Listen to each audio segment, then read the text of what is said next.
আসসালামু আলাইকুম everyone, welcome to my channel Tahmis notebook.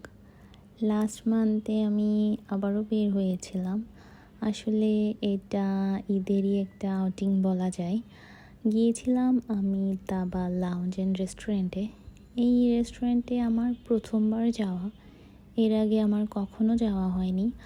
রেস্টুরেন্টটা বেশ সুন্দর, আমার ওদের ইন্টেরিয়র খুবই ভালো লেগেছে। তো আমি গিয়েছিলাম একটু বিকালের দিকে। তো যাওয়ার পর খুব একটা গেস্ট ছিল না লাকিলি। যাওয়ার পর ওরা আমাকে মেনু দিল, তো আমি খাবার অর্ডার করলাম। খুব একটা টাইম ওরা নেয়নি, উইদিন 15 মিনিট মনে হয় খাবার সার্ভ করেছিল। তো আমি নিয়েছিলাম ফ্রাইড অন্থন, তারপর থিক থাই স্যুপ, আর নিয়েছিলাম ফ্রাইড বাটারফ্লাই প্রন, নামটা ঠিক এমনই ছিল।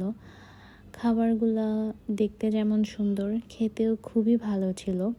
আমার ওদের এই থিক থাই স্যুপ যেটা ছিল খুবই ভালো লেগেছে, একটু ডিফারেন্ট ছিল বাকি চাইনিজ রেস্টুরেন্টে যেরকম খেয়েছিলাম ওদের যে বেশ ডিফারেন্ট ছিল, খেতে খুবই ভালো ছিল। তো আমরা খুব মজা করে খাবার শেষ করলাম। আমরা যাওয়ার ঠিক 10-15 মিনিট পরেই মাগরিবের আজান হয়ে গিয়েছিল, আর গেস্টও আস্তে আস্তে আসা শুরু করেছিল। এক পর্যায়ে ভালোই ক্রাউডেড হয়ে গিয়েছিল। তো এরপর আমি নিয়েছিলাম দই বড়া। কোনো একটা ফুড ব্লগারকে এটার ভালো রিভিউ করতে দেখেছিলাম, যার জন্য আমার নেওয়া। খুবই ভুল ডিসিশন ছিল, দই বড়াটা একটুও মজা ছিল না। তো খাওয়া দাওয়া শেষ করে সেদিনের মতো বাসায় চলে আসলাম। তারপর স্যাটারডে, মানে এই মান্থের জুলাইয়ের স্যাটারডে গিয়েছিলাম মুভি দেখতে। তুফানটা দেখার খুব ইচ্ছা ছিল হাবির, তো কোনো রকম টাইম মেনটেন করতে পারছিলাম না, টাইমটা ম্যানেজ হচ্ছিল না।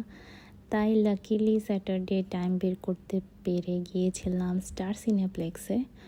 মুভিটা ভালোই ছিল, কপিরাইট ইস্যু হবে এই জন্য আমি কোনো ক্লিপ অ্যাড করিনি।